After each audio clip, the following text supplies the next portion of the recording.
Antes de abrir el texto bíblico, vamos a orar. Amado Padre que estás en los cielos, gracias Señor por este pueblo reunido aquí, estas personas deseosas de recibir tu palabra en su corazón. No hemos venido esta noche aquí para oír a un hombre, queremos oír tu voz. Por eso vamos a abrir las Sagradas Escrituras y quisiéramos que a través de ella hables a nuestro corazón, abras nuestros ojos, nos ayudes a encontrar el camino que nos conduce a la vida eterna.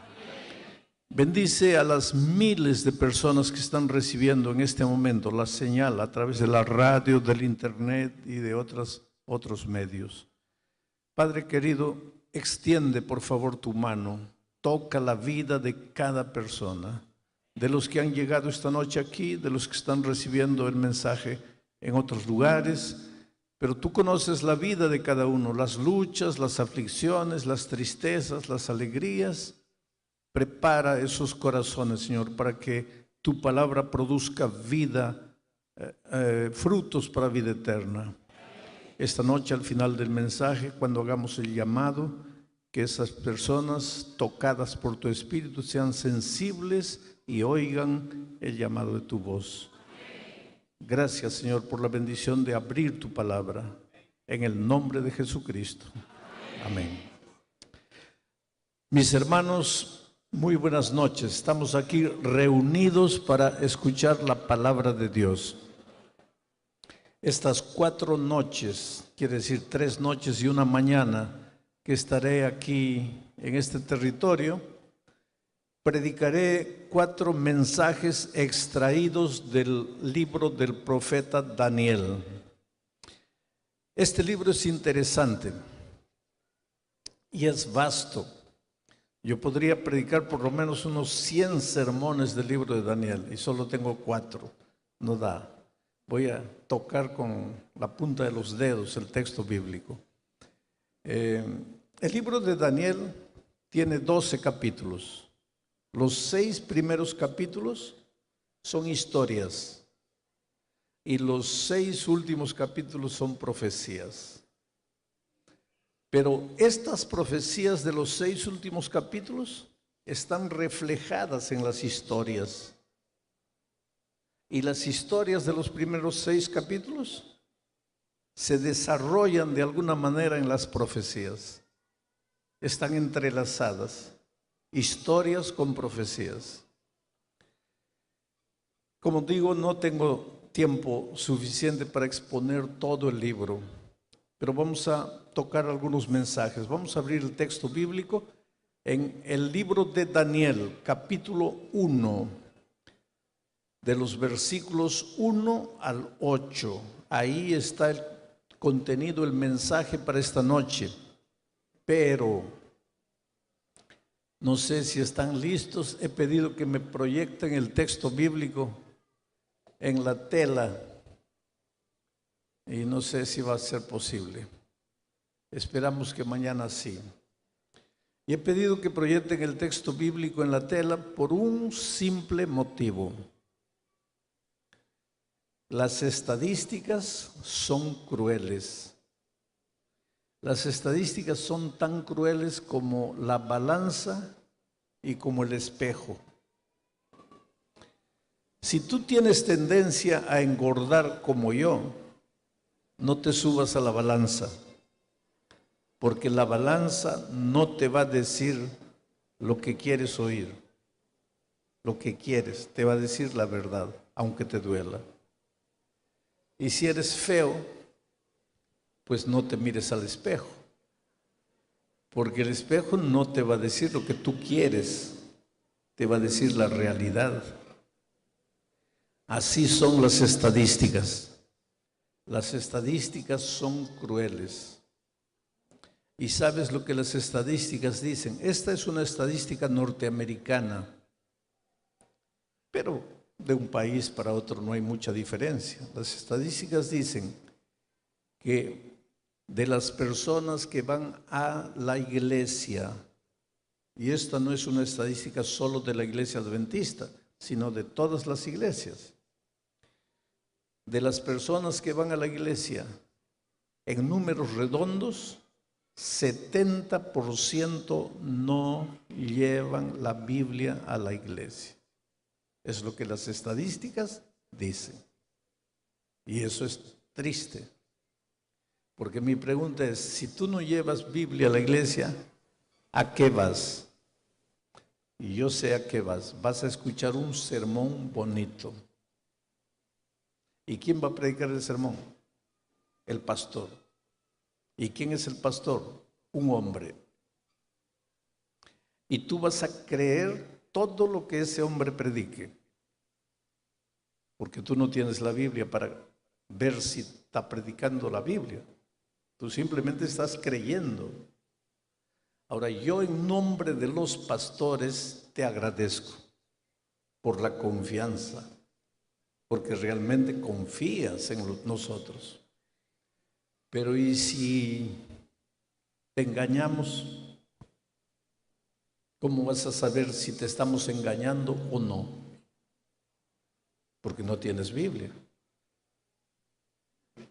Por ejemplo, el otro día yo encontré en Estados Unidos una iglesia partida por la mitad. Era una iglesia bonita, unida, pero está partida por la mitad. Se han dividido, están peleando dos bandos. ¿Y sabes por qué? Porque un hermano apareció diciendo que celebrar cumpleaños es pecado. Y convenció a la mitad. Y la otra mitad dice que no está mal celebrar el cumpleaños. Y ahora la otra mitad dice que eso es pecado.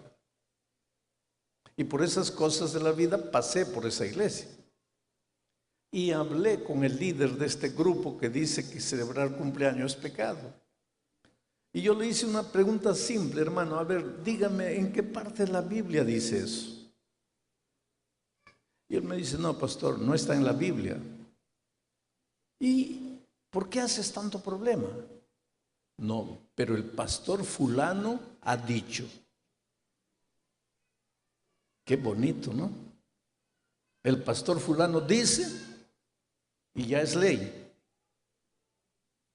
¿Y qué es lo que la Biblia dice? Eso no te importa. Te importa lo que el pastor fulano dice. Por eso te digo gracias por la confianza. Pero no me creas si no tengo la Biblia abierta. Ah, ya pusieron el texto, pero solo, no hay ahí, solo ahí. Bueno, algunos van a ver. Ya.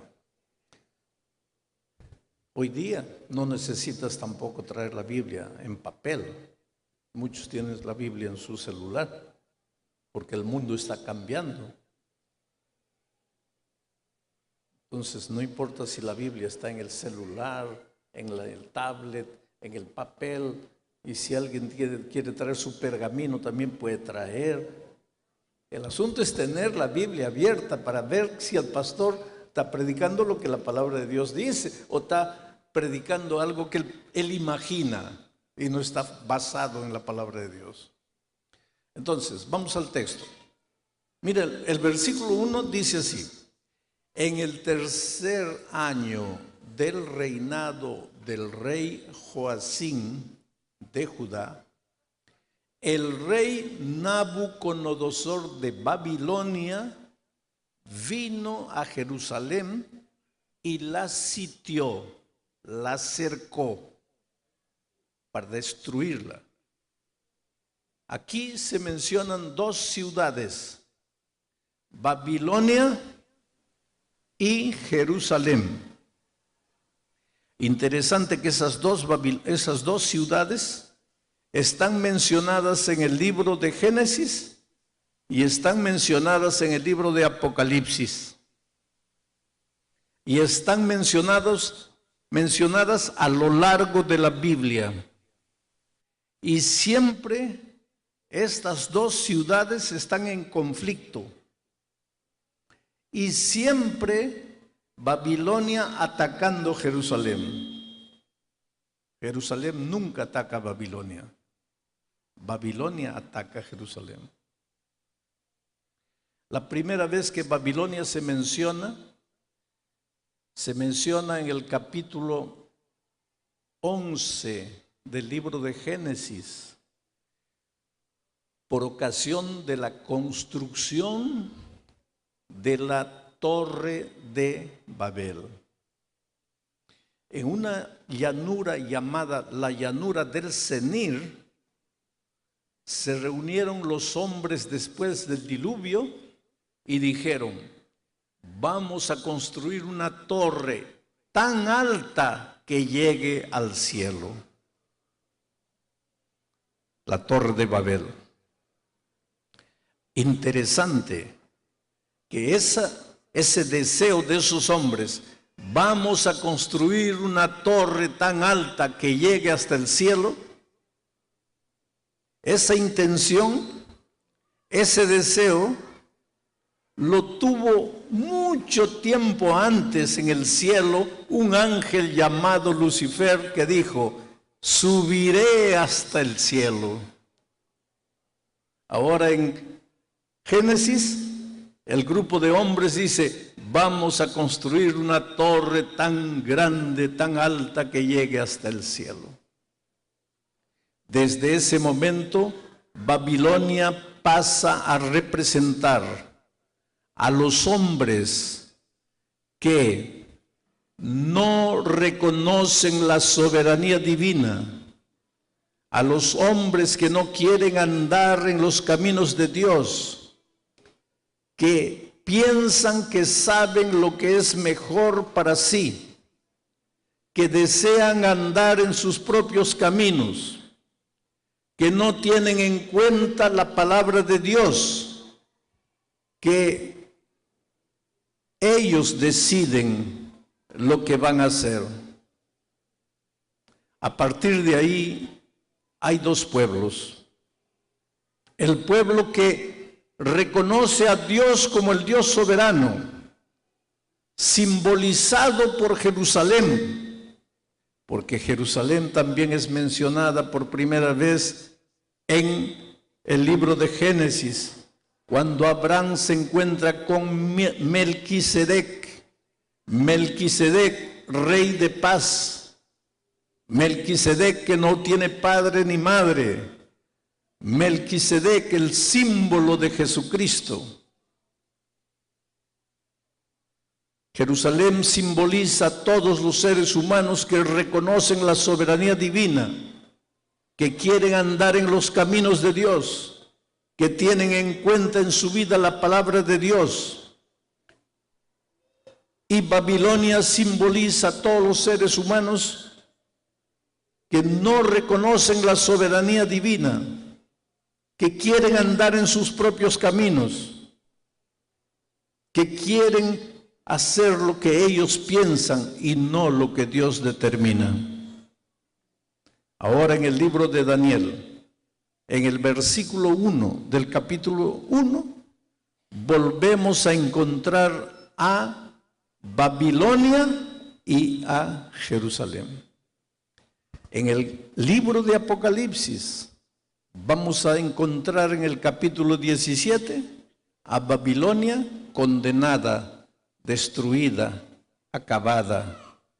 Y en el capítulo 21 vamos a encontrar a Jerusalén victoriosa, nueva, descendiendo del cielo, victoriosa, triunfante. Interesante que hoy Jerusalén existe, Babilonia no existe. De Babilonia quedan solo restos. Desde que Babilonia fue destruida, los hombres han intentado reconstruirla y nunca lo han logrado. Lo que Dios está queriendo decir es que aunque Babilonia parezca todopoderosa, aunque Babilonia muchas veces sitie a Jerusalén, el pueblo de Dios, aunque los malos muchas veces venzan a los buenos, finalmente el pueblo de Dios será victorioso. Esto es maravilloso. Ahora, en el mensaje de esta noche vamos a entender algunas cosas. ¿Por qué un bebito de 3 años de edad muere con cáncer a la médula? ¿Por qué una hermana que esta noche estaba atravesando la pista aquí frente a la universidad, dirigiéndose aquí a esta reunión con el deseo de escuchar la palabra de Dios, fue atropellada por el carro y murió hace un par de horas atrás? No estaba yendo a una fiesta, estaba viniendo a escuchar la palabra de Dios. Y tal vez la pregunta es, ¿qué Dios es ese que no cuida a sus hijos? ¿Por qué tu hijo murió? ¿Por qué tu esposo murió? ¿Por qué abriste un negocio? ¿Fuiste fiel a Dios devolviéndole los sagrados diezmos y tu negocio fracasó? ¿Por qué en la empresa donde trabajas eres responsable, eres honesto, eres puntual y sin embargo no progresas? Y tus compañeros que no temen a Dios, deshonestos, impuntuales, crecen. ¿Por qué? ¿Por qué en este mundo los malos vencen y se vuelven ricos? ¿Y por qué los buenos que quieren andar en los caminos de Dios muchas veces sufren pobreza, necesidad? ¿Por qué? Por la misma razón que Babilonia sitió a Israel. El mensaje de esta noche es el siguiente. Así como en Génesis, por favor dejen el texto. Ahí ustedes ven la cultura, tenemos que desculturizarnos un poco. No importa yo hablando, eso es lo de menos. ¿Para qué me van a ver ahí? Ustedes tienen que ver el texto, no yo. Pero ahí estamos los seres humanos, ¿no? Es interesante, hay que sacar eso de la cabeza. Mi fotografía no importa, importa el texto. Volvamos al versículo 1. Ahora mi secretario ahí en el computador tiene que estar atento. Versículo 1, vuelve al versículo 1. Versículo 1. En el 3er año del reinado del rey Joacim de Judá, el rey Nabucodonosor de Babilonia vino a Jerusalén y la sitió. Aquí hay un conflicto. Este conflicto comenzó en el cielo. Este es un conflicto entre Cristo y Satanás. Este es un conflicto entre el bien y el mal. El diablo te provoca dolor, pero quiere hacerte pensar que el dolor que te llegó viene de Dios. ¿Y para qué? Para que te rebeles contra Dios. El diablo es astuto, porque nada que te hace sufrir viene del corazón de Dios. Dios dice, he aquí los pensamientos que tengo acerca de ti, pensamientos de amor y no de odio, pensamientos de paz y no de guerra. Dios quiere lo mejor de lo mejor para ti. Amado, yo deseo que seas prosperado en todas las cosas y que tengas salud. Porque ¿de qué te valen todas las cosas si no tienes salud? Miren cómo el evangelio es completo. Así como prospera tu vida espiritual. Dios quiere lo mejor para ti. Es el diablo que provoca todo lo que te hace llorar. Es el diablo que destruye tu matrimonio. Él es el que te quita el empleo. Él es el que te hunde en los vicios.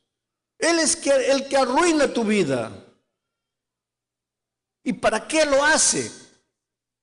Para hacerte creer que eso viene de Dios.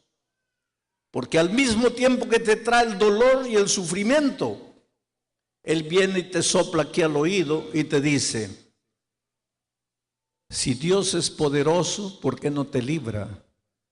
Si Dios es poderoso, ¿por qué no te salva? Si Dios es poderoso, ¿por qué no te cura? Y a veces tú escuchas al diablo y llegas a la conclusión: realmente no vale servir a Dios porque he sido fiel y mira cómo me paga. He sido fiel y mira la recompensa. Mientras que los infieles, cómo crecen o cómo prosperan. Ahí el diablo da la carcajada y dice: logré lo que quería. Lo hice sufrir, le hice creer que el dolor viene de Dios, le hice creer que Dios no puede defenderlo y ahora Él ya se vino para mí. Logré lo que quería. Entonces tú tienes que estar atento. Todo lo que sucede en esta vida está relacionado con ese conflicto entre Babilonia y Jerusalén. Todo lo que pasa en esta tierra está relacionado con el conflicto entre Cristo y Satanás. Este mundo es un mundo en guerra. No es guerra de cañones, de fusiles, de bombas. Este mundo es un mundo en guerra espiritual. Y el territorio no es Rusia, no es Egipto, no es Ucrania, no es Santo Domingo. El territorio es tu corazón, tu mente. Aquí está el campo de batalla.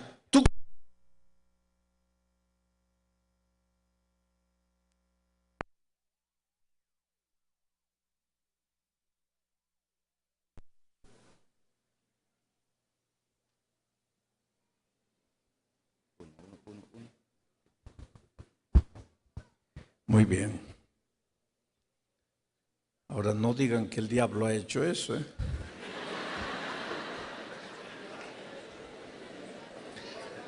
El problema también que todos le echamos la culpa al diablo, ¿no? Pero en realidad este mundo es un mundo en conflicto. Y no es un conflicto bélico de armas, de bombas. Es un conflicto espiritual. Y el territorio, el campo de batalla, es tu mente y tu corazón. Desde que te levantas hasta que te acuestas. Babilonia y Jerusalén están en guerra dentro de tu mente. Cristo y Satanás están en guerra dentro de tu corazón. Tú vas a tomar decisiones. Y de tus decisiones va a depender quién vence, Cristo o Satanás. ¿Quién vence en la batalla de tu corazón? Versículo 2. Voy a mostrarte cómo este conflicto es un conflicto espiritual. El Señor permitió que Joacim cayera en manos de Nabucodonosor. Esto es interesante. A veces tú dices así: ¿por qué Dios me mandó cáncer? Dios no manda cáncer, querido. El Señor permite que Joacim caiga en las manos de Nabucodonosor. Dios permite que el cáncer llegue a tu vida, pero Dios no te manda cáncer. Tu casa no se incendió porque Dios mandó fuego, pero Dios permite que el fuego queme tu casa. ¿Y por qué? Porque a veces es en el dolor que creces. Porque las dificultades de la vida que el diablo inventa en realidad son como el fuego. Si el fuego cae sobre este púlpito de madera, lo quema. Pero si el fuego cae sobre el oro, lo purifica. Si tú eres madera, el dolor te destruye. Si tú eres oro, el dolor te purifica. La pregunta es, ¿eres madera o eres oro? Eso depende. Si vives en comunión con Dios, eres oro. Si estás más preocupado en cualquier cosa de la vida religiosa, pero te olvidas de Jesús, eres madera. Jesús dijo eso. El hombre prudente, su casa construyó, ¿dónde? En la roca. Y la roca es Cristo. Cuando vengan los vendavales, el que construye su experiencia espiritual en Cristo no cae. Pero cuando construyes tu vida religiosa en la arena, ¿qué cosa es la arena? Las cosas que haces y que no haces. Hay gente que está preocupada. No puedo. Eso es arena. Solo Cristo es la roca. Cuando tu experiencia espiritual está construido en la roca, no hay dolor que te derrumbe. El cáncer puede matar tu cuerpo, pero no mata tu alma en el sentido de tu salvación.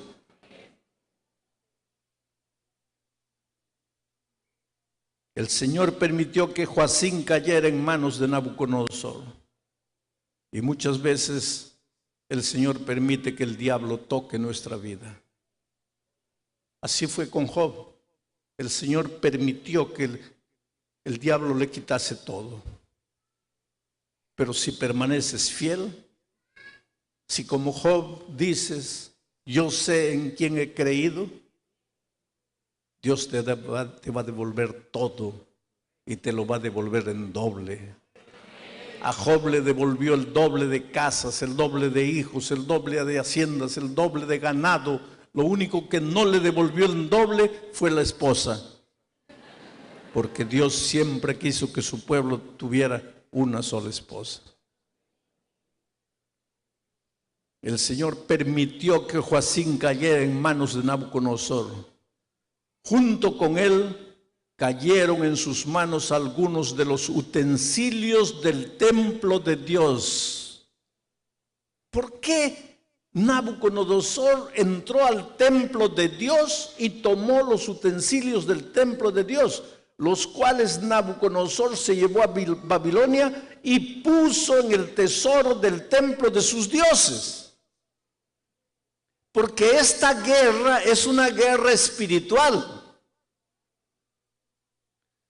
Cuando Nabucodonosor agarró los utensilios del templo de Dios, fue a Babilonia y los colocó en el templo de sus dioses, lo que Nabucodonosor estaba diciendo: mi Dios, mis dioses son más poderosos que este Dios,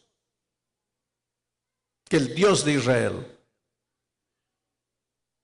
Le estaba quitando la soberanía al Dios creador de los cielos y de la tierra y se los estaba entregando a los dioses de esta tierra. Y seguramente que el diablo estaba dando una carcajada allá en el cielo, porque dijo así: no le pude quitar la soberanía en el cielo, pero en la tierra le estoy quitando la soberanía al sacar sus utensilios de su templo, vilipendiar su templo y traerme todo para el templo de los dioses de Babilonia.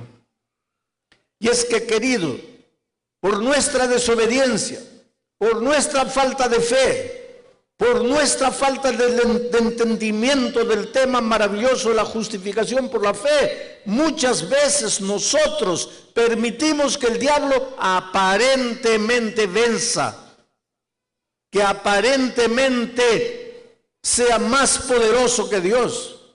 Y no es que sea, pero es que Dios permite.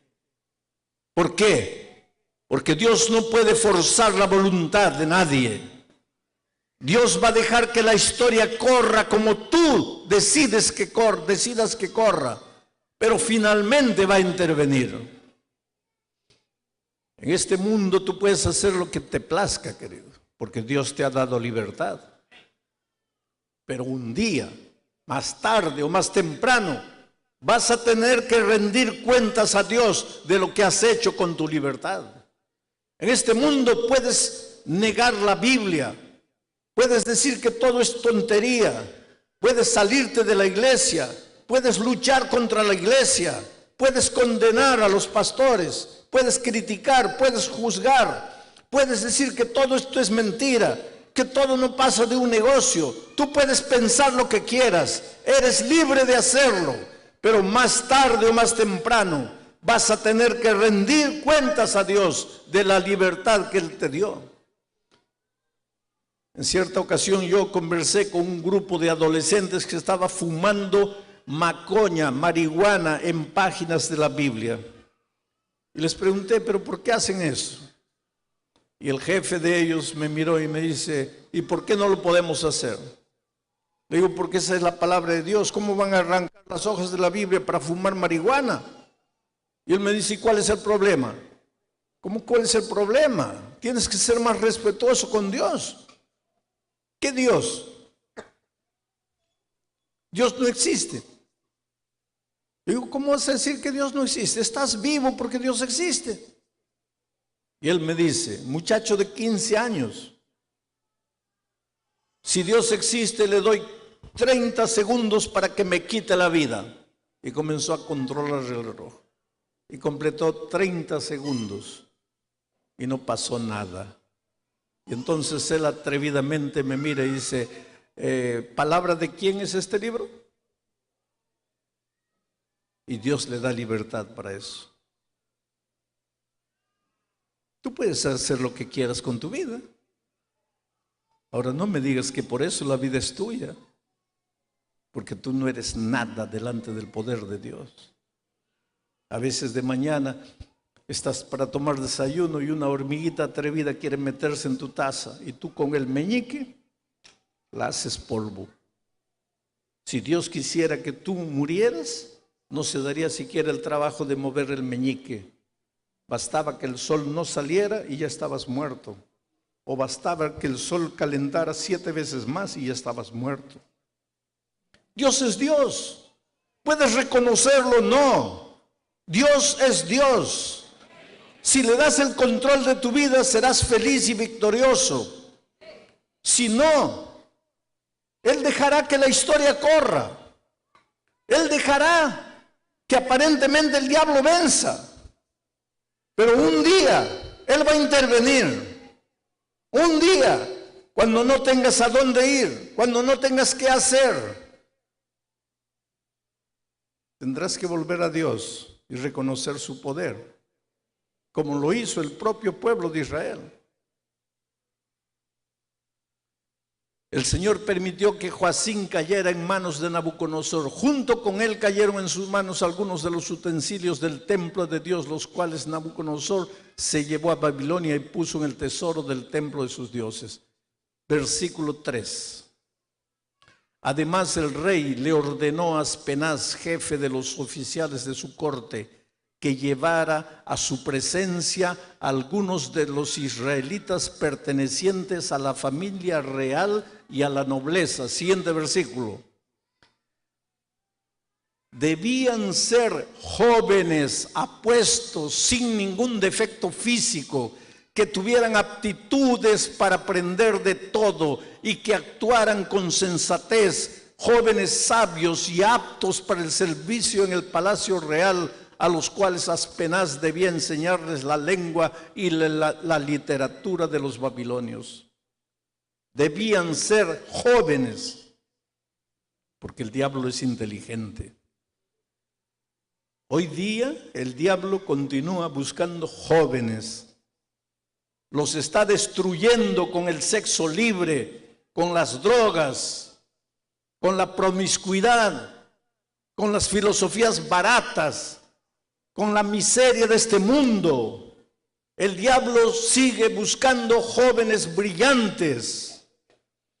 Si estás en las garras del enemigo, consumiendo tu vida durante las noches, llegando a las 5 de la mañana para dormir todo el domingo después de haber malgastado tu vida el sábado de noche, es porque el diablo continúa buscando jóvenes. Porque destruyendo a la juventud, destruye a la sociedad. Porque la juventud es el fundamento de la sociedad. El diablo se llevó jóvenes para cambiarles la manera de pensar, para cambiarles la cultura espiritual. Y eso es lo que el diablo está haciendo hoy, a través del internet, a través de la radio, a través de la televisión. El diablo les está cambiando la cultura a los jóvenes. De repente lo que antes era malo ya no lo es. De repente la juventud comienza a pensar que un hombre se puede casar con otro hombre, que una mujer se puede casar con otra mujer. El diablo está cambiando la manera de pensar de la juventud. Este es el mundo en que vivimos. Y tú tienes que escoger: o te dejas hacer la cabeza por el diablo, o recuerdas que eres un príncipe en el reino de Dios, de la nobleza, hijo del rey, y que aunque vives en un mundo contaminado, tienes que mantenerte puro, porque eres hijo del Rey de los cielos, Rey de reyes y Señor de señores. Siguiente versículo. El rey les asignó raciones diarias de la comida y del vino que se servía en la mesa real. Su preparación había de durar 3 años, después de lo cual entrarían al servicio del rey. Esa es la versión, la nueva versión internacional. Pero en la versión Reina Valera, ese texto dice: y luego después estarían en la presencia del rey. En la presencia del rey. Esto es interesante, queridos, porque esa misma expresión, en la presencia del rey, se usa para referirse a los ángeles que están en la presencia de Dios. Aquí está involucrado el sentido de adoración. ¿A quién adoras? ¿De quién eres? ¿Quién es tu rey? ¿Delante de quién estás? ¿O te paras delante del rey Nabucodonosor? ¿O te paras delante del rey de Jerusalén? El Dios Altísimo.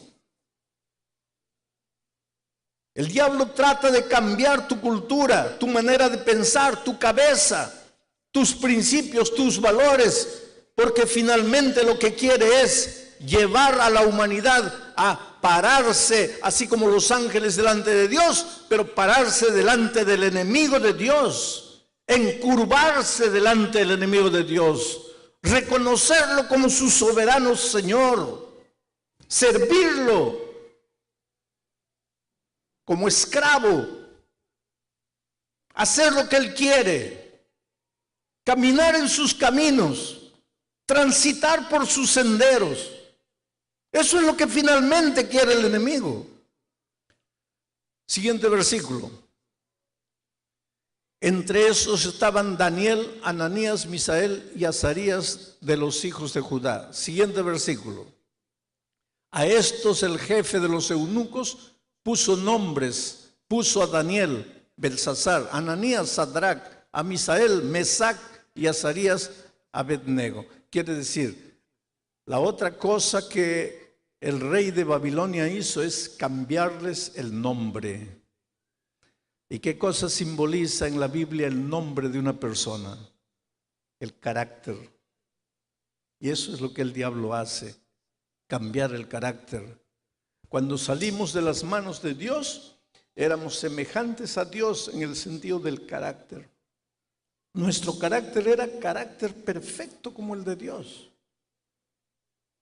Pero ¿qué pasó? Cuando escogimos andar en nuestro camino, cuando escogimos llegar al cielo, construir nuestra torre, cuando abrigamos en el corazón el deseo de ser como Dios, cuando no quisimos obedecer, cuando escogimos nuestro propio sendero, ¿qué sucedió? Perdimos el carácter de Dios. Adquirimos este carácter que hoy cargamos y que es la causa de todos nuestros fracasos. Porque los estudiosos del comportamiento humano dicen que 90 a 98% de los problemas que tú enfrentas en la vida tienen su origen en tu carácter. Eso quiere decir que si esta noche el Señor Jesucristo hiciera el milagro de cambiar tu carácter, 98% de los problemas que enfrentas en la vida familiar, en la vida del matrimonio, en la relación con los hijos, en la vida profesional, en el trabajo, en el empleo, en la vida de los estudios, 98% de los problemas que enfrentas en la vida financiera, todo desaparecería, porque 98% de los problemas tienen su origen en tu carácter. Un carácter egoísta, un carácter deformado, un carácter tímido, un carácter enfermo, un carácter envidioso, un carácter orgulloso, un carácter soberbio, un carácter rencoroso, un carácter demasiado sensible. Con ese carácter, ¿cómo puedes tener un hogar feliz? ¿Cómo puedes ser un hombre victorioso? ¿Por qué tus hijos crecieron y no quieren saber nada de ti? ¿Por qué te divorciaste ya 2, 3 veces? ¿Por qué has perdido el empleo constantemente? ¿Por qué? Tu carácter. Y lo que el diablo quiere es cambiar tu carácter. Cambió el carácter de Adán y Eva. A partir de ahí todos nacemos en estado de pecado, con naturaleza pecaminosa. Este carácter nuestro hoy es un remedio grotesco del carácter de Dios. Cuando Jesucristo llega a tu vida, llega para cambiar tu carácter. Ahora, mi querido hermano, presta atención. Cuando Jesucristo llega a tu vida, llega para cambiar tu carácter, no llega para cambiar tus ideas solamente. Antes pensabas que era domingo, ahora piensas que es sábado y dices, ya estoy convertido. ¿Y tu carácter? Antes comías carne, ahora ya no comes y dices, ya estoy convertido. ¿Y tu carácter? Hay mucha gente cuyos pensamientos cambian, pero no cambia la vida, no cambia el carácter. Y lo que el diablo quiere es eso, que pienses que porque cambiaron tus ideas, cambió tu vida. Y sigues siendo peor de lo que eras antes. Y ahora viene Jesucristo y dice así: venid a mí todos los que están cansados, aprended de mí, que soy ¿qué cosa? Aprended de mí que soy vegetariano. Por favor, yo no estoy diciendo come carne. Yo no te estoy diciendo eso. Yo te estoy diciendo qué es lo que Jesús te dijo. Aprende de mí qué cosa. ¿Ya eres manso? ¿Ya eres manso? Esa es la pregunta. ¿Ya eres manso? ¿Ya has aprendido la mansedumbre de Jesucristo? Y Jesús dice, aprended de mí que soy manso y humilde de corazón. y hallaréis ¿qué cosa? ¿Por qué no tienes descanso? ¿Por qué vives afligido, desesperado, preocupado, ansioso? Porque no eres manso. ¿Y por qué no eres manso? Porque no has ido a Jesús. Por eso Jesús dice, venid a mí. El diablo trató de cambiar el carácter de estos muchachos al cambiarle el nombre. Este cambio de nombre aparentemente estaba cambiando de nombre nada más, pero no. En el fondo, recuerda, hay un conflicto espiritual por detrás de toda la historia. Y lo que el diablo estaba queriendo era cambiar el carácter. Y siguiente versículo, el último de esta noche. Y Daniel propuso en su corazón. Esto es lo que tienes que hacer, querido. Tienes que proponerte en tu corazón. Ya dije, vivimos en un mundo de guerra, no guerra de cañones, no guerra de fusiles, y no guerra en el Irak, ni en Rusia, ni en Japón, ni en Corea. Guerra en tu corazón. Y mira lo que dice este versículo. Y Daniel propuso en su corazón. En su corazón. La batalla se gana aquí dentro. No contaminarse con la comida del rey, ni con el vino que él bebía. Ahora, querido, está hablando aquí de lechuga, tomate, brócoli, tal vez sí. Pero está hablando más que eso. Y por favor, hay que ver lo que está por detrás de la comida del rey y del vino que bebía. Porque la comida del rey y el vino que el rey bebía podrían destruir su cuerpo. Pero Jesús dijo, no temáis a aquel que puede destruir tu cuerpo. Debes temer ¿a quién? Aquel que puede destruir tu alma. Pero hay mucha gente preocupada solo con el cuerpo y no está preocupado con el alma. Arroz y habichuelas son alimento del cuerpo. ¿Y cuál es el alimento del alma? Todo lo que entra por tus ojos, por tus oídos, lo que ves, lo que lees, lo que oyes, lo que ves en el internet, lo que ves en la película, lo que ves en la televisión, lo que oyes en la radio, la música que escuchas. Hoy día este mundo está lleno de comida de puerco. Hay mucha gente que se ha propuesto en el corazón comer solo brócoli, pero al mismo tiempo no se ha propuesto apagar todos los canales que contaminan su vida espiritual. ¿De qué vale? Dios está preocupado con tu interior, con tu corazón. Cuida tu cuerpo para que no mueras a los 90, para que mueras a los 95. Cuida tu cuerpo para que vivas en esta vida 5 años más de dolor. Cuida tu cuerpo, pero cuida más tu alma para que vivas la vida eterna.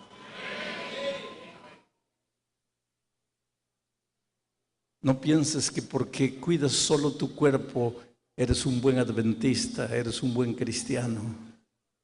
Cuida tu alma, sé manso, sé humilde, ve a Jesucristo.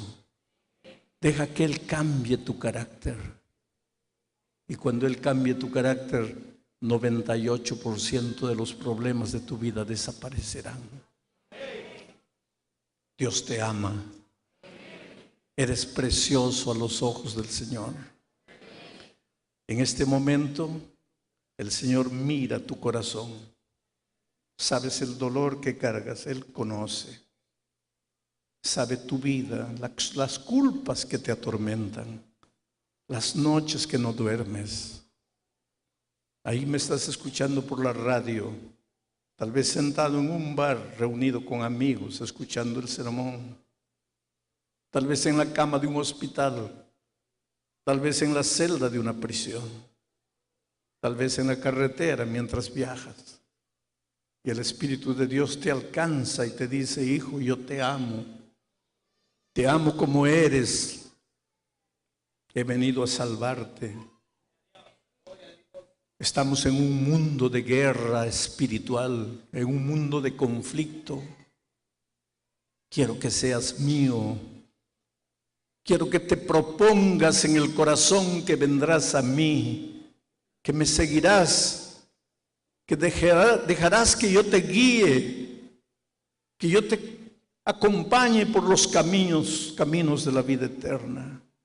Por eso esta noche voy a hacer una invitación. Esta invitación no es para los miembros de la iglesia bautizados. Ustedes un día ya se levantaron, ya fueron adelante. Esta invitación es para ti,